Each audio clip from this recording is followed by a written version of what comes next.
주님께서 여러분과 함께 영사와 함께 하소서. 성령 요한이 전한 거룩한 복음입니다.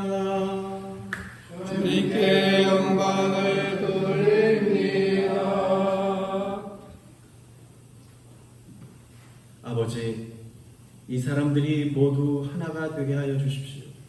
아버지께서 내 안에 계시고 내가 아버지 안에 있는 것과 같이 이 사람들도 우리들 안에 있게 하여 주십시오. 그러면 아버지께서 나를 보내셨다는 것을 세상이 믿게 될 것입니다. 아버지께서 내게 주신 영광을 나도 그들에게 주었습니다. 그것은 아버지와 내가 하나인 것처럼 이 사람들도 하나가 되게 하려는 것입니다. 내가 이 사람들 안에 있고 아버지께서 내 안에 계신 것은 이 사람들을 완전히 하나가 되게 하려는 것입니다. 이것은 세상으로 하여금 아버지께서 나를 보내셨다는 것을 알게 하려는 것이며 또 아버지께서 나를 사랑하신 것처럼 이 사람들도 사랑하셨다는 것을 알게 하려는 것입니다. 주님의 복음입니다. 그리스도를 찬미합니다. 성부와 성자와 성령의 이름으로 아멘. 예, 오늘 말씀 독서는 두 개가 있었는데 에제키엘서 37장 15절에서 22절 말씀과 에베소서 2장 14절에서 19절 말씀 이 독서에 있었죠. 둘 다 분단 갈라져 있는 하나로 묶겠다. 또 그리스도께서 막혀있던 담을 허물어 버리시겠다. 평화, 그리스도께서 평화이시다. 이런 말씀이 주로 있었어요. 예, 하나가 되게 하는 것, 하나가 된다는 것, 이런 것들을 이야기를 하고 계십니다. 예, 회자되는 말 가운데 우리가 잘 이렇게 하는 말 중에서 부부는 뭐라고 그러죠? 부부는 예, 일심동체라고 합니다. 일심동체가 뭐예요? 한 마음, 한 몸이라는 뜻입니다. 근데 정말 한 마음 한 몸처럼 움직이고 생각하고 살아가게 되시던가요? 라고 제가 이렇게 물으시면은 그래요. 예. 이게 어떻게 한 마음 한 몸이 되냐? 뭐라고 하는 사람들도 있고요. 이 두 사람이 만나서 한 마음과 한 몸처럼 살아가는 일은 사실 사랑이라는 관계로 엮여야만이 가능하죠. 맨날 지지고 볶고 싸우고 원수를 지내고 서로 무시하고 이러면 한 마음 한 몸이라고 할 수 있을까요?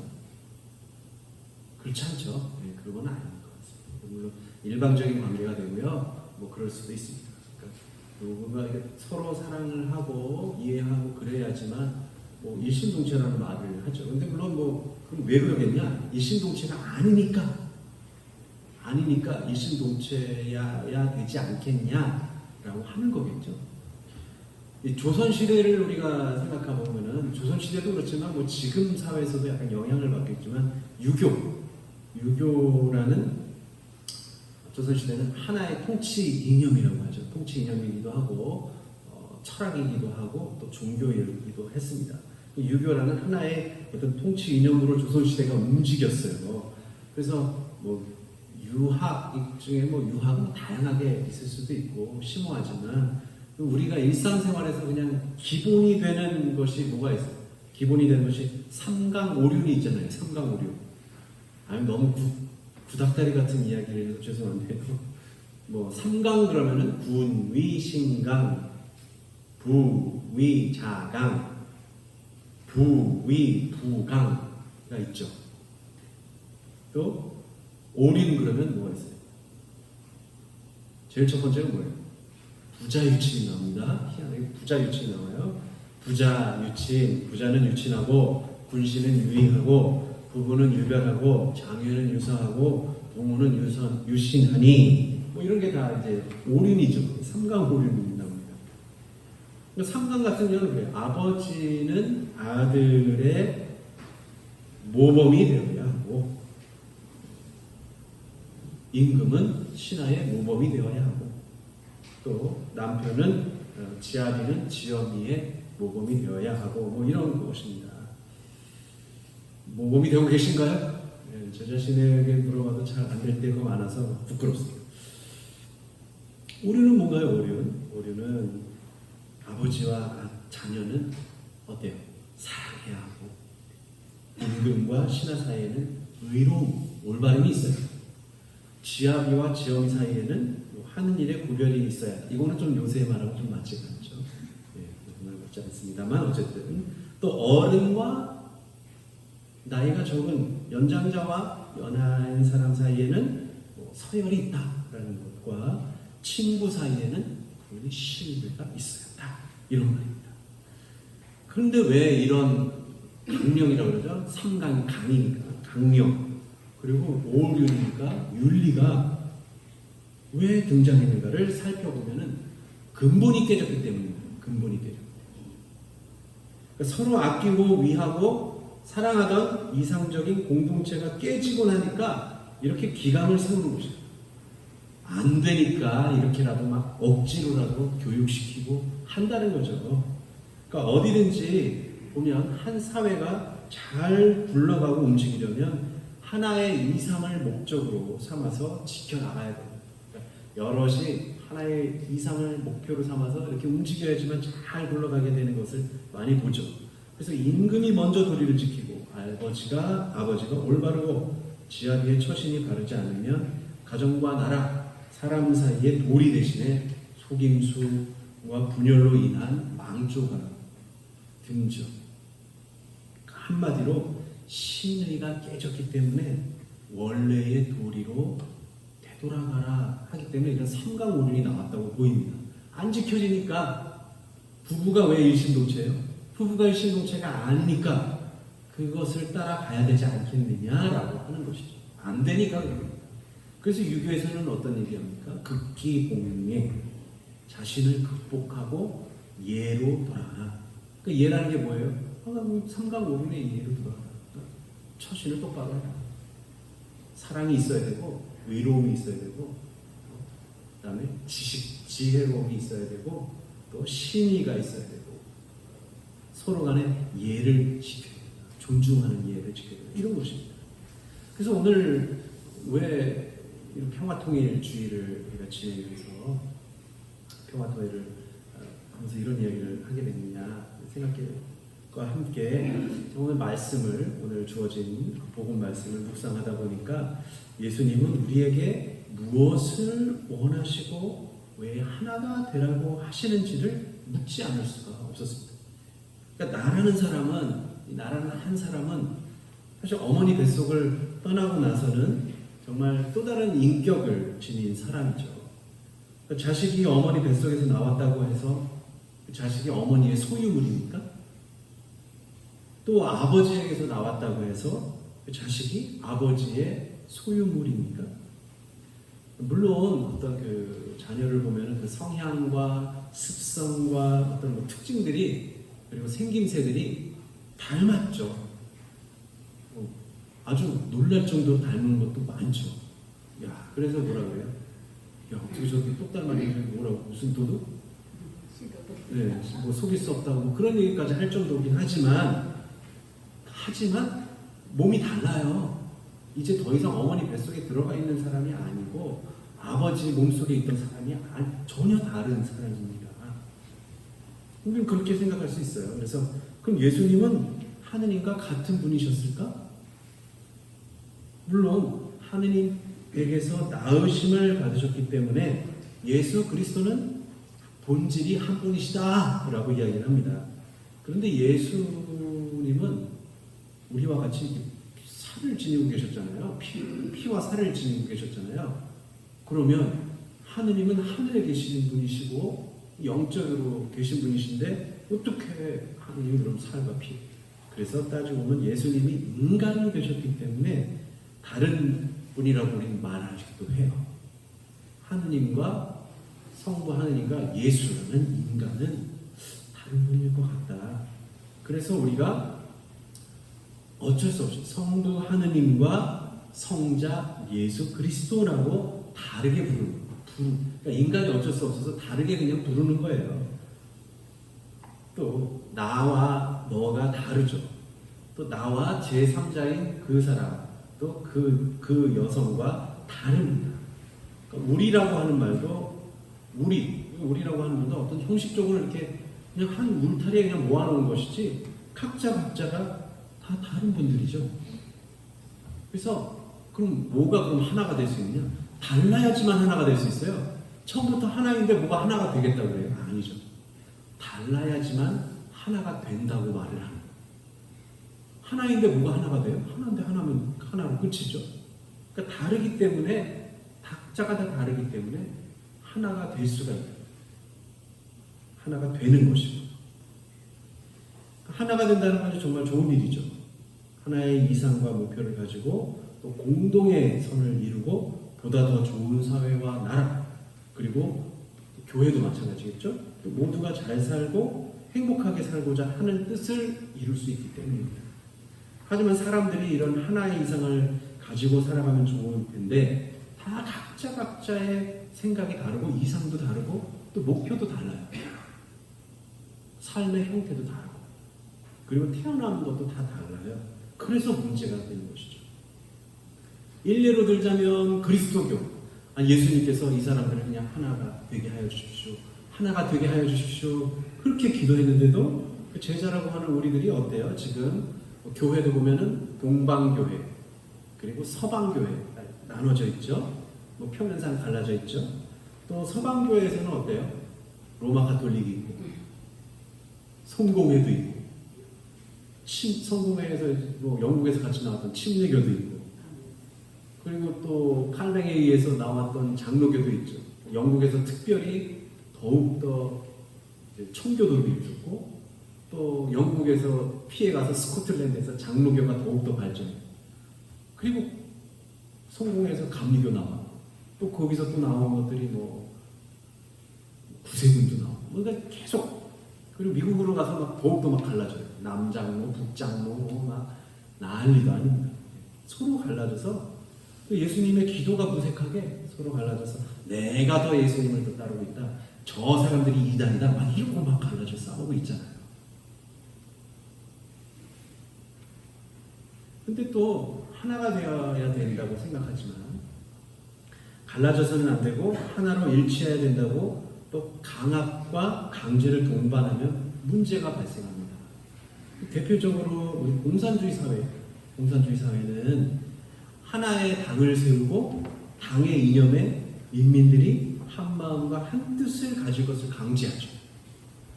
근데 인간은 아시다시피 서로 다 다르고 자유롭기 때문에 언제나 그 이념에 왜 복종해야 되는가를 계속 물을 수밖에 없어요. 그러니 공산주의는 어떤 방식을 취하느냐? 폭력적인 방식을 취할 수밖에 없어요. 하나의 이념을 유지하기 위해서는 모두가 다 획일적으로 그런 폭력을 써서 이 이념을 유지해야 되죠.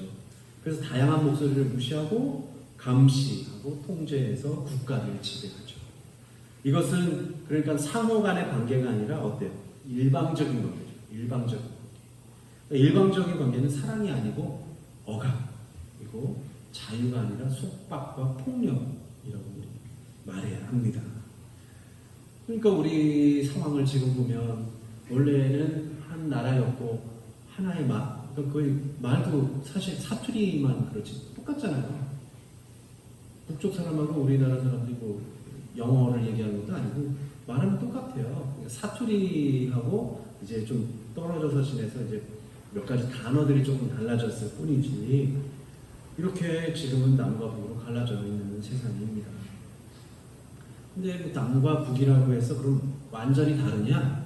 좀 닮았어요. 어떻게 닮았냐? 북한은 체제 유지를 위해서 어떻게 해요? 폐쇄적인 사회를 보수해 왔습니다. 그래서 통제하고 감시함으로써 그리고 하나의 당 그리고 한 명의 당 서기관인 수령에게만 어때요? 충성을 강요하죠. 그러니까 다른 당이나 이런 걸 하면 어떻게 돼요? 어떻게 되겠죠? 남한도요 한때 반공교육과 반공체제로서 좀 획일화된 사회였어요. 그래서 독재 정치도 그런 한에서 펼쳐졌습니다. 그러니까 남과 북이 달랐지만 또 묘하게 닮아 있었던 거예요. 그러니까 같은 민족이어서 그런지 서로 지독히도 미워하고 원수지고 살고 있어요. 그러니까 말이 같다는 게요, 좋은 것일 수 있지만요, 또 어떻게 되냐면 우리가 미국 사람, 영국 사람이랑 싸운다고 생각해 보세요. 싸움이 돼요? 아니, 우리는 한국말만 하고 저 사람은 영어로 해요. 그거 무슨 말인지 몰라가지고 싸움이 잘 되지도 않아요. 근데 이 북한하고 남한 사람들은 말이 같으니까 같은 말 하면서 서로 옥신각신하게 되고 더 상처 주는 말을 할 수밖에 없죠. 정말 그렇습니다. 그렇지만 그래도 우리는 우리에서 오는 통일보도를 불러오긴 했습니다. 오늘 들으신 복음에서 예수 그리스도께서 기도하시면서 원하신 바는 하느님과 예수 그리스도의 관계인 사랑의 관계에 들어서라. 하느님과 예수님의 이 아버지와 아들의 관계는 사랑이 있었던 것이죠. 또 하느님이 왕이시라면 하느님과 예수 그리스도의 관계에는 진정한 의미의 올바름이 있습니다. 예수께서 인간의 몸을 취하셨기 때문에 하느님과 다르게 이 세상에서 살게 되셨지만 그리스도로서는 하느님의 뜻에는 언제나 하나이셨습니다. 그러니까 하느님과 예수 그리스도는 위격이 다르고 순서도 물론 다르겠죠. 서열이 있죠. 아버지와 아들. 하지만 내가 더 사랑했다. 아닙니다. 내가 더 사랑했다. 이 사랑에는요, 순서가 없습니다. 그 순서는 의미가 없어요. 성부와 성자 사이에는 누구도 침범할 수 없는 신뢰의 관계이면서도 또 그러면서도 너그러우셔서 우리를 벗이라고 벗이다. 너희는 나의 친구다라고도 불러주실 정도로 신뢰 관계를 갖고 계셨습니다. 그러니까 우리가 처음에 삼강오륜 얘기했을 때 가장 완전한 모습은 삼강오륜의 가장 완전한 모습은 뭐냐? 바로 하느님 아버지와 예수 그리스도와의 관계가 바로 삼강오륜이 삼강오륜을 제대로 되면 그게 바로 하느님과 예수 그리스도와의 관계라고 할 수가 있습니다. 그래서 예수 그리스도께서는 우리가 하느님과 그리스도의 사랑의 관계 안에 들어와서 배우기를 진정 원하십니다. 이 사랑의 관계와 이 사랑의 관계라는 것이 일치하는 것이고 친교의 관계 안에 들어오는 것인데요. 그것을 들어오기만 하면, 우리가 들어가기만 하면 저절로 우리는 그 관계 안에서 사랑을 배우게 되고 살아가게 되는 것입니다. 북쪽의 주민들을 우리는 북녘 동포라고 합니다. 동포가 뭐예요? 같은 배. 같은 배에서 나오는 사람들인 거예요. 그래서 동포끼리의 고륙상잔을 우리가 비극이라고 합니다.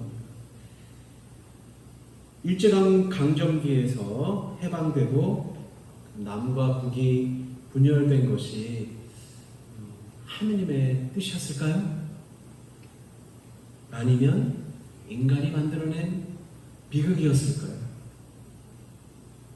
오늘 에ze키엘에서 우리가 들으셨지만 하느님께서 북이스라엘과 남유다의 나무를 하나로 붙이시겠다고 하십니다. 북이스라엘과 남유다가 왜 그러면은 남과 북으로 갈렸나요? 하느님의 뜻을 찾지 않고 하느님께 기도하며 묻지 않고 다른 신들을 섬겼기 때문에, 정의의 하느님이 아니고 가난하고 약한 자를 돌보지 않는 신들을 섬겼기 때문에, 사랑과 자비의 신이 아니고 한 힘과 무력에 무자비한 다른 신들을 섬겼기 때문에, 평화의 하느님이시고 그리스도를 본받기 위해서 하느님과 예수 그리스도의 관계 안에 들어와 보라는 말씀을 진지하게 받아들여야 합니다. 목숨마저도 내놓으셔서 이방인과 유대인들을 화해시킨 이 그리스도의 거룩한 희생과 하느님의 뜻을 새겨 들어야 합니다. 예수 그리스도야말로 우리가 소위 평화의 화신이신 것이죠. 평화의 화신. 우리가 남과 북으로 갈린 것이, 어떤 사람은 그랬어요. 왜 하느님 우리를 이렇게 갈라놓으셨어요? 이렇게 막 탓을 할 수도 있고요. 왜 그럴까요? 근데 우리가 저지른 죄보다는 하느님이 그렇게 만들었다고.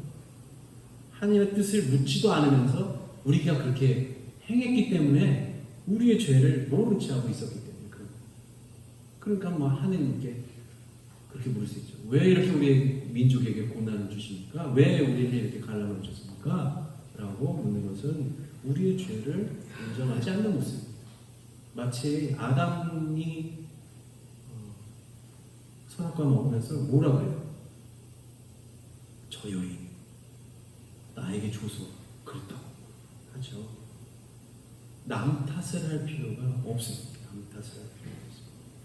서로가 적대하는 마음과 원함과 앙금이 남아있는 한 우리는 진정한 신앙인이요 그리스도인이라 할 수가 없습니다. 예수님의 계명 중에 생각나는 계명, 원수를 사랑하라. 이 엄청난 큰 계명인데요. 이 계명을 마음에 담지 않는다면 진정한 그리스도인이라고 고백할 수가 없죠. 마지막 날에 예수 그리스도께서 우리에게 북쪽 사람들을 용서할 수 있느냐고 물으시면 어떻게 대답하실 겁니까?